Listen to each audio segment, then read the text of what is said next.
Welcome back to another video on RIP News. Over the past 24 hours, the world has bid farewell to some truly extraordinary individuals. Today, we pause to remember their lives, honor their memories, and reflect on the legacies they leave behind. If their stories have touched your heart, we humbly ask you to show your support by liking this video, a small gesture of respect for lives that meant so much to so many. Thank you for being here. Some men are born with charm, others with talent. But once in a generation, someone comes along who carries both, wrapped in mystery. He was the man every woman dreamed of and every man wanted to be. On screen, he was suave, witty, untouchable.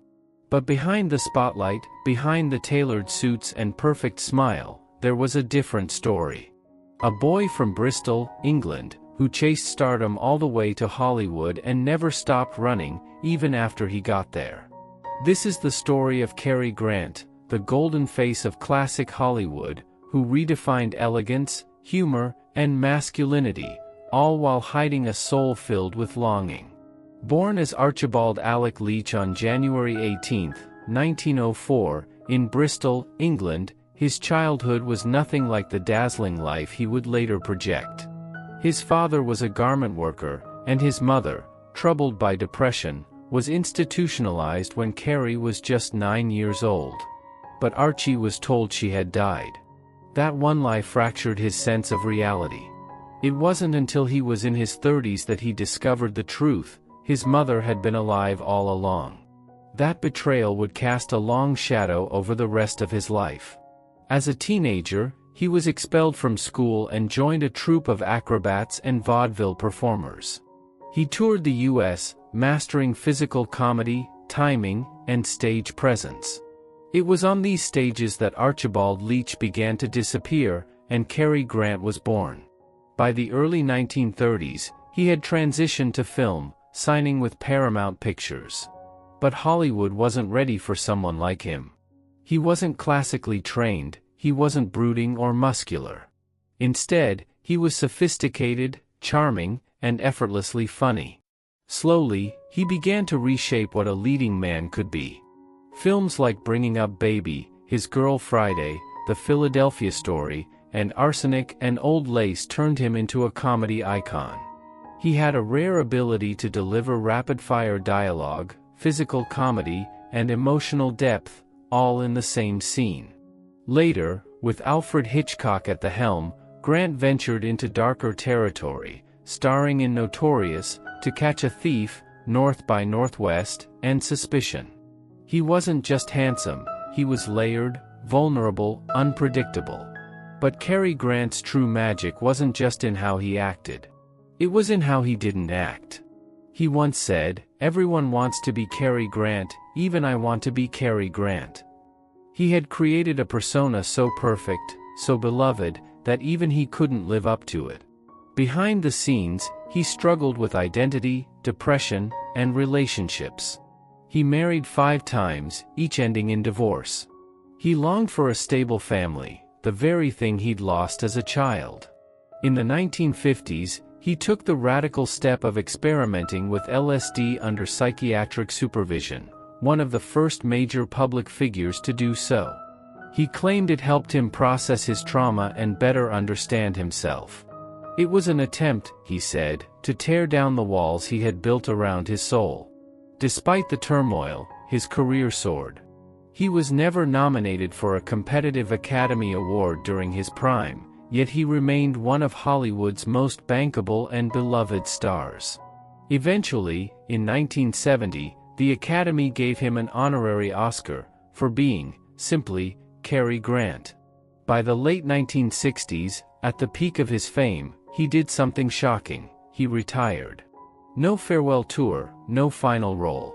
He stepped away quietly and focused on raising his only child, Jennifer Grant, whom he adored. He found in fatherhood a peace that had eluded him his whole life. On November 29, 1986, Cary Grant died of a stroke at the age of 82 in Davenport, Iowa, while preparing for a stage appearance. His passing sent shockwaves through the film world. But Cary Grant didn't just leave behind a catalog of iconic films, he left behind an idea. An idea of grace under pressure, of wit wrapped in charm, of strength made soft by vulnerability. To this day, actors cite him as a model of timeless cool. George Clooney, Tom Hanks, Hugh Grant, they all owe something to the man who showed that masculinity could be sophisticated, humorous, and heartfelt. Cary Grant didn't just play roles. He played ideals. But he also reminded us, in rare moments of honesty, that behind every perfect smile, there's a human story waiting to be understood.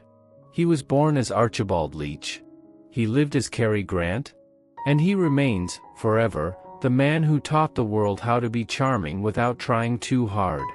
But as one star sets, another begins to rise. Stay with us, because next, we unveil the story of another icon whose legacy still echoes through Hollywood's golden corridors. Sometimes the strongest women in the world wear mascara, heels, and a look that could silence a room. She wasn't born to follow rules, she was born to rewrite them. With a stare sharper than a dagger and a voice that could command an empire, she didn't just act, she devoured the screen. She was fearless, fierce, and ferociously talented.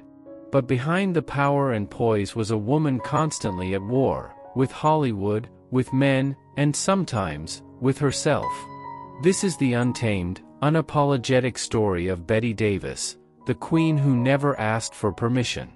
Bette Davis was born Ruth Elizabeth Davis on April 5, 1908, in Lowell, Massachusetts. Her childhood was far from glamorous. Her father abandoned the family when she was young, and her mother struggled to make ends meet. But even as a child, there was something electric about her, an intensity in her eyes, a hunger in her spirit. She was inspired to act after watching a performance by stage actress Peg Entwistle. Determined to make her own mark, she enrolled in drama school and started performing in regional theater. Her path wasn't smooth. She was often told she wasn't pretty enough for Hollywood. Too harsh. Too different. Too real. But that's exactly what made her unforgettable. In 1930, she arrived in Hollywood and signed with Universal Pictures, but the studio had no idea what to do with her. She was dropped after just a few films. It wasn't until Warner Brothers took a chance on her that things began to change. Still, even then, it was a slow climb, until 1934's Of Human Bondage, where she portrayed a manipulative waitress in a performance so raw and brutal that audiences were stunned. She didn't care about vanity, she cared about truth.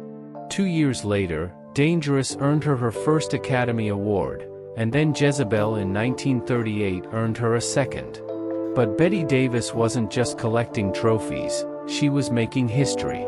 She became the first woman elected as president of the Academy of Motion Picture Arts and Sciences, though she later quit, frustrated by the bureaucracy. She took Warner Brothers to court in the 1930s to fight for better roles, a nearly unheard of move for a woman at the time.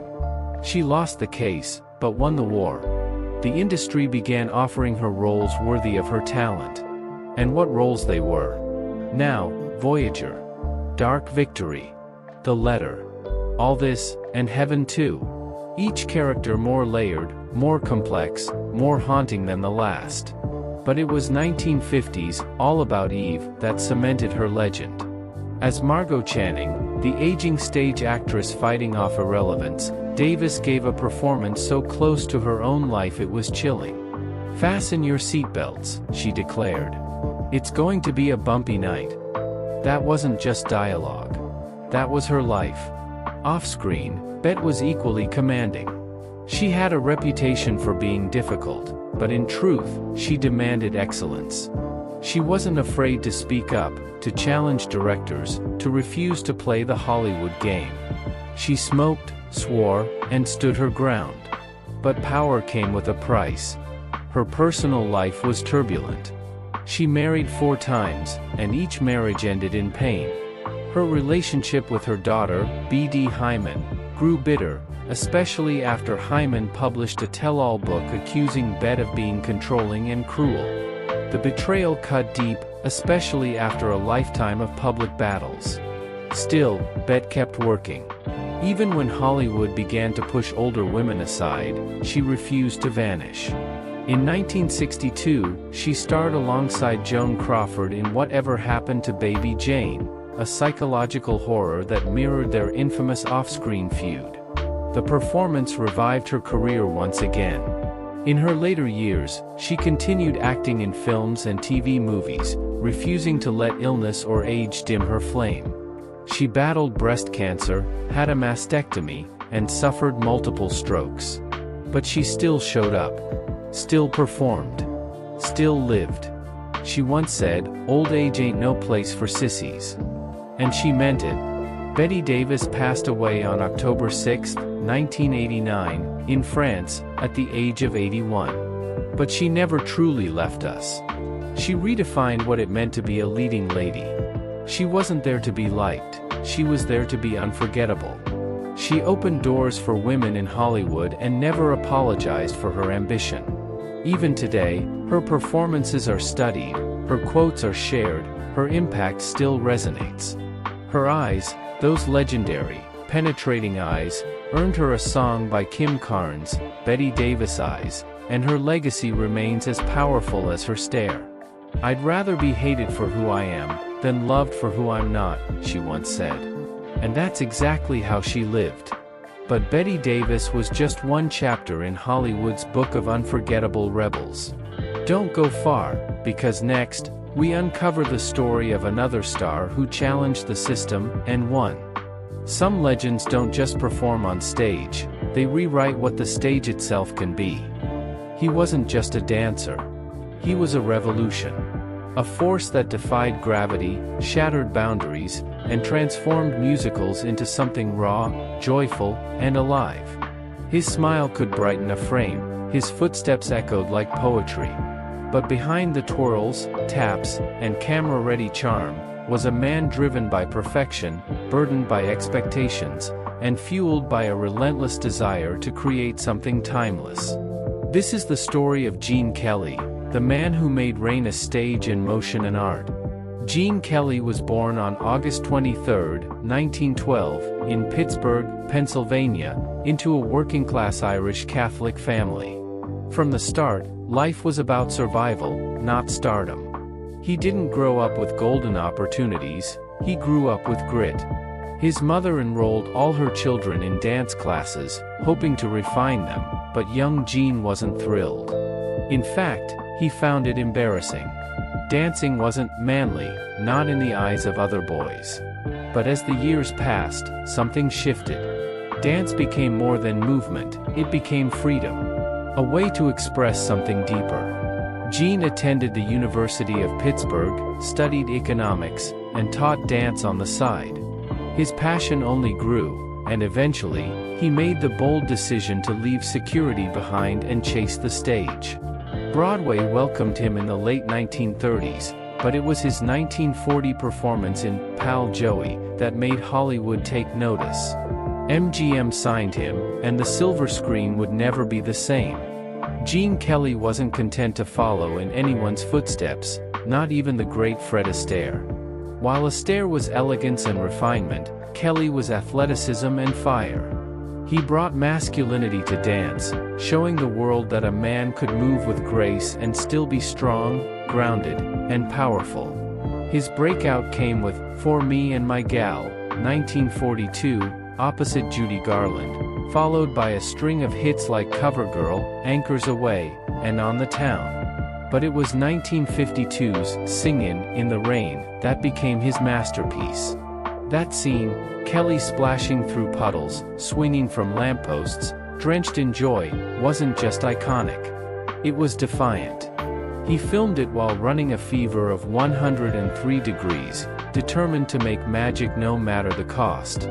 That's who he was, a perfectionist, a creator, a visionary who choreographed down to the second and demanded the best from everyone, including himself.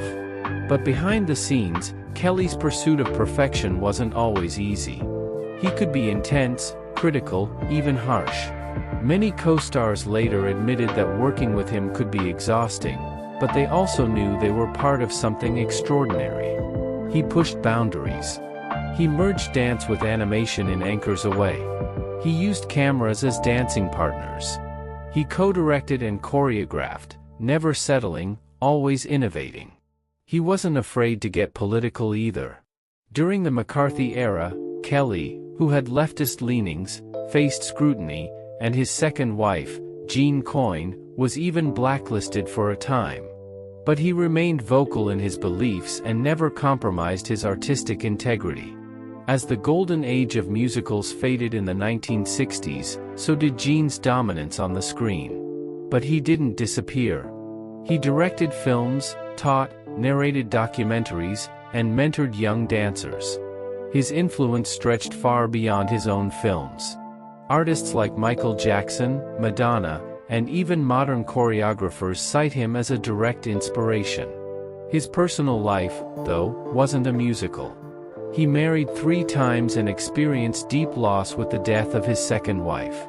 He adored his children but kept them largely out of the limelight. Later in life, he suffered a series of strokes that gradually dimmed the spark of the once boundless performer. On February 2, 1996, Gene Kelly passed away in his Beverly Hills home at the age of 83. The world mourned. But his legacy? That never died. Gene Kelly didn't just dance, he told stories with his feet, painted emotions with his body, and brought cinema to life in ways no one had done before. He made musicals cool. He made movement human. And he made millions believe that life could be beautiful, even in the rain. His choreography still lives in pop culture. His performances are still studied in film schools. And his spirit? It still dances in every frame of modern cinema that dares to blend motion with meaning. You dance love, and you dance joy, and you dance dreams, he once said. And that's exactly what he did. But Gene Kelly wasn't the only dreamer who turned movement into legacy. Stay with us, because next, we unveil the life of another star who set the stage ablaze in their own unforgettable way. He didn't need to shout to command a room. His silence, his gaze, his presence, said it all. In an era dominated by showmen and stars desperate for the spotlight, there was one man who stood still, and still stole every scene. He was strong but subtle, gentle but unyielding, a master of understatement who changed acting forever, and never cared for the fame that came with it. This is the story of Spencer Tracy, the quiet force of Golden Age Hollywood, whose talent ran deeper than applause, and whose personal battles were as riveting as the roles he played. Born April 5, 1900, in Milwaukee, Wisconsin, Spencer Bonaventure Tracy came from modest roots. His father was a truck salesman, and his upbringing was filled with discipline and Catholic tradition. But Tracy wasn't a conventional boy. He was rebellious, smart-mouthed, and uninterested in school. At one point, he even considered the priesthood, but acting, unexpectedly, became his true calling. It all started during his military service in World War I. Though he never saw combat, the experience stirred something restless in him. After returning home, he enrolled at Ripon College and later transferred to the American Academy of Dramatic Arts in New York. There, he met a classmate who would later describe him as a rough diamond, untamed, yet brilliant. By the late 1920s, he was performing on Broadway, and it wasn't long before Hollywood came calling. In 1930, he made his film debut in Up the River, opposite a young newcomer named Humphrey Bogart. From the very beginning, Tracy's screen presence was undeniable. He didn't act with flair, he acted with truth. He made it look effortless. And that was his genius. Over the next decade, he built a reputation as one of the most natural, honest performers of his time. In 1937 and 1938, he became the first actor to win back-to-back Academy Awards, for Captains Courageous and Boys Town. Critics and peers alike began calling him the actor's actor. But behind his seemingly calm demeanor, Tracy battled private demons. He struggled with alcoholism for much of his life, often drinking in secret, sometimes disappearing from sets for days. He was also haunted by guilt and conflict, especially over his deep Catholic faith and his lifelong affair with one of Hollywood's most powerful women, Katharine Hepburn. Though he was married to Louise Treadwell and never officially divorced her, Spencer Tracy and Katharine Hepburn became one of the most iconic couples in cinema history, on screen and off. Their partnership lasted over 25 years, yet they never lived together publicly. Hepburn once said, "I loved him deeply, but I respected his pain. That was his to carry." Their chemistry lit up the screen in 9 films together, including Woman of the Year, Adam's Rib, and Guess Who's Coming to Dinner. In that final film, filmed while Tracy was gravely ill, his performance was so raw, so moving, that the crew often wept behind the scenes. He died just 17 days after filming Wrapped. Despite his personal torment, Tracy's work ethic never wavered. He was known to memorize scripts after a single read and hated rehearsals. Directors adored him for his honesty, fellow actors admired his discipline. Marlon Brando, Paul Newman, and Robert De Niro would later cite him as a profound influence. Brando once called him the greatest screen actor of all time. Spencer Tracy passed away on June 10, 1967, at the age of 67. He left behind not just a legacy of extraordinary films, but a new definition of what it meant to be a leading man. He wasn't flashy. He wasn't perfect. He was real. And in that truth, he found greatness. He lived a life of contradictions, a devout Catholic who loved a woman he could never marry, a private man adored by millions, a deeply flawed soul who gave the world flawless performances. But that was Spencer Tracy. A man who never chased stardom, but became a legend all the same. He once said, "Know your lines and don't bump into the furniture." Simple words. But behind them, a lifetime of pain, brilliance, and unwavering grace. And now, as we close the curtain on Spencer Tracy's story, another icon waits in the wings, another legend whose life burned with the same intensity. Stay with us, because next, we reveal the untold journey of a star whose impact echoes through generations. She looked like a dream, and lived like a queen. But behind the fairy tale was a woman torn between two worlds, the spotlight and the shadows. She was elegance personified, the icy blonde who set Hollywood ablaze, and then walked away from it all. Millions adored her face, but few truly knew her soul. This is not just the story of a movie star. This is the story of Grace Kelly, the Oscar winner who became a real-life princess, only to meet a tragic and mysterious end. Born on November 12, 1929, in Philadelphia, Grace Patricia Kelly came from a family of wealth, power, and discipline. Her father was an Olympic gold medalist, her mother, a PE teacher with high expectations. But Grace wasn't interested in sports or society galas. From a young age, she was drawn to poetry, theater, and the quiet world of imagination. She wanted more than money or medals, she wanted meaning. After attending the American Academy of Dramatic Arts in New York, Grace began working in live television and theater. She had a delicate presence but fierce ambition. And it didn't take long for Hollywood to notice. Her breakout came in 1952, alongside Gary Cooper in High Noon. But it was Alfred Hitchcock who saw something extraordinary in her, a cool mystery, a simmering intensity behind her refined manners. He cast her in Dial M for Murder, Rear Window, and To Catch a Thief, turning her into an icon of style, suspense, and sophistication. Grace Kelly didn't just act, she glowed.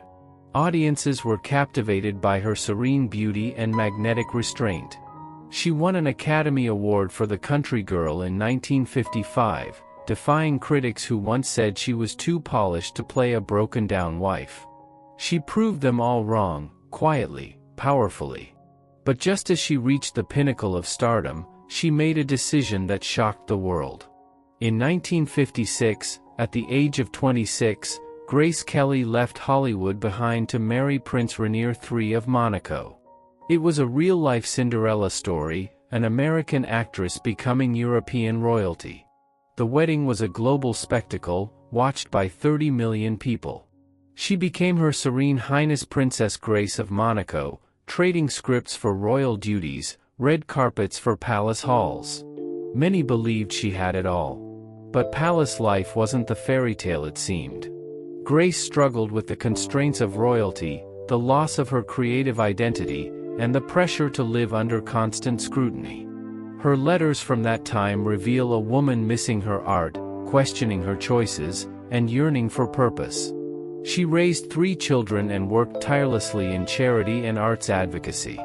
Though she was offered several film roles over the years, including A Return with Hitchcock, she declined them all, partly due to royal obligations and partly due to political tension between Monaco and France. But the world never stopped watching her. Even in exile from the screen, Grace remained a symbol of grace, her name, her face, her presence etched into collective memory. Then came the tragedy. On September 13, 1982, Grace was driving with her daughter, Princess Stephanie, on a winding mountain road in Monaco. Witnesses said the car veered off suddenly, plunging down a 120-foot ravine. Grace was critically injured. She never regained consciousness and died the next day, on September 14, at the age of 52. Speculation and mystery surrounded her death. Some claimed she suffered a stroke behind the wheel. Others suggested darker possibilities. But the truth may never be fully known. What remains is the immense void she left behind, not just in Monaco, but across the world. Grace Kelly was more than a beauty, more than a princess, more than an actress. She was a paradox, elegant yet emotional, poised yet passionate. She redefined womanhood in her time, proving that strength could wear a gown, that rebellion could whisper instead of scream. Her influence lives on in fashion, film, and philanthropy. Her wedding dress still inspires brides. Her performances still inspire actors. Her legend still haunts Hollywood and the Riviera alike. She once said, "I never really felt like I wanted to be a movie star. I wanted to be an actress."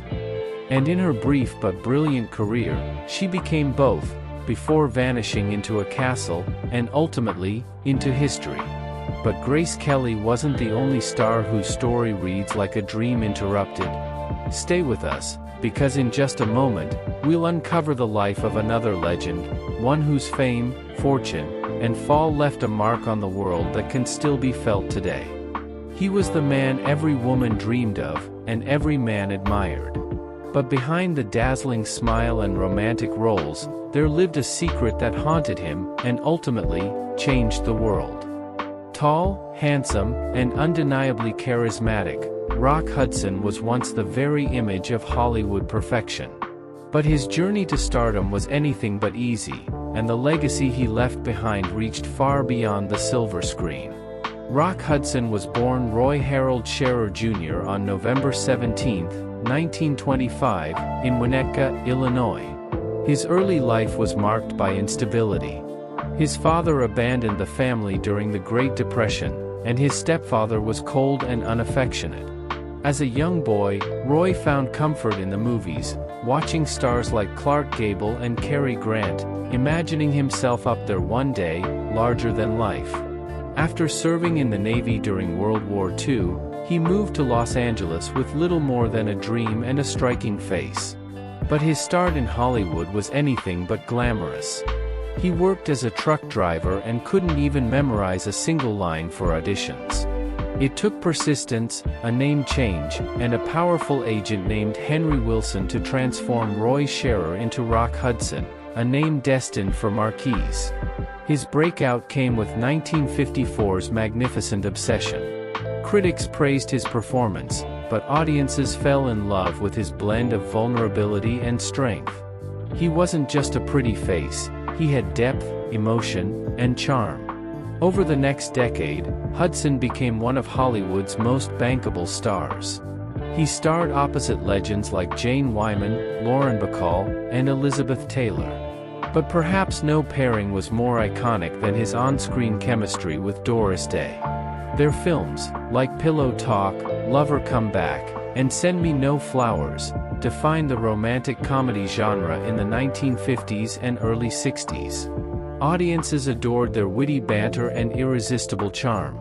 Off-screen, they shared a deep and lasting friendship. Yet behind the fame and the million-dollar smile, Rock Hudson lived a life of secrecy. In a time when being gay in Hollywood could destroy careers, Hudson had to hide his true self. He entered into a short-lived marriage with his agent's secretary in 1955, a move widely believed to be orchestrated to quell rumors about his sexuality. The burden of living a double life was heavy, and it took a toll on his personal happiness. As he aged, Hudson transitioned from heartthrob to respected character actor. He gave a haunting performance alongside Elizabeth Taylor in Giant, a role that earned him an Academy Award nomination. He later took on more mature roles in television, starring in Macmillan and Wife and making guest appearances on shows like Dynasty. But it wasn't until 1985 that Rock Hudson would truly change the world. In July of that year, he announced to the public that he was suffering from AIDS, becoming the first major celebrity to do so. The news sent shockwaves through the world. Until that moment, AIDS was whispered about in fear and stigma. Hudson's courage shattered that silence. He put a human face to the crisis and ignited a national conversation. He passed away on October 2, 1985, at the age of 59. Just weeks later, his friend Elizabeth Taylor vowed to carry his legacy forward by becoming one of the leading voices in AIDS awareness and research. In many ways, Rock Hudson's final act was his most powerful, using his fame to bring compassion and understanding to a disease that had been shrouded in shame. Hudson's legacy is not just in the films he made, or the hearts he captivated, but in the change he sparked. He helped pave the way for a more open, accepting world. He showed that bravery isn't always about fighting villains on screen, it's sometimes about telling the truth, no matter the cost. His charm remains timeless, his performances unforgettable, and his courage revolutionary. He was more than a Hollywood icon. He was a symbol of strength, grace, and quiet rebellion. And as we honor Rock Hudson's memory today, we remember that the brightest stars are not the ones who shine the longest, but the ones who leave a light that never fades.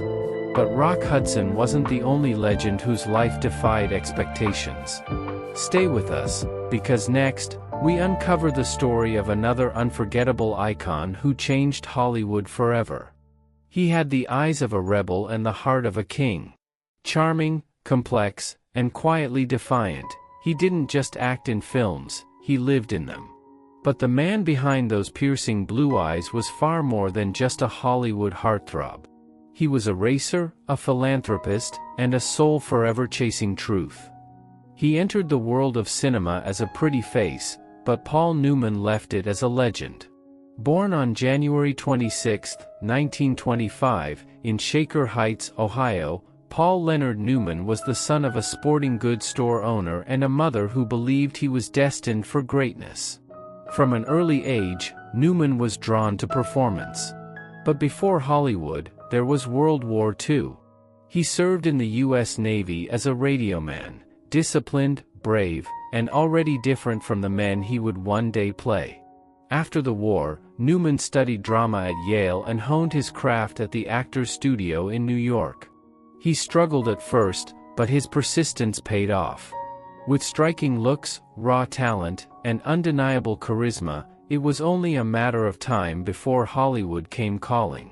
His breakout came in 1956 with Somebody Up There Likes Me, where he portrayed boxer Rocky Graziano, a role originally intended for James Dean. From there, the ascent was unstoppable. In Cat on a Hot Tin Roof, opposite Elizabeth Taylor, Newman showed he could simmer with intensity, charm, and vulnerability. Audiences were captivated, and so was Hollywood. But Newman wasn't content with being a pin-up. He craved substance. He brought unforgettable complexity to anti-heroes like Fast Eddie Felson in The Hustler, Hud Bannon in HUD, and Cool Hand Luke, whose refusal to conform became symbolic of an entire generation's rebellion. His characters were never simple. They were flawed, layered, human, much like the man himself. Off-screen, Paul Newman was a mystery. He was happily married to actress Joanne Woodward for over 50 years, a rare feat in Hollywood. Their love story was one of deep respect and quiet endurance. Woodward once said, "He's a good man. He's just mine." Newman famously responded to questions about infidelity with the legendary line, "Why go out for a hamburger when you have steak at home?" Yet Paul Newman was never comfortable with fame. He once admitted, "I picture my epitaph, here lies Paul Newman. He died a failure because his eyes turned brown." Behind his humor was humility, a man always more focused on doing good than on looking good.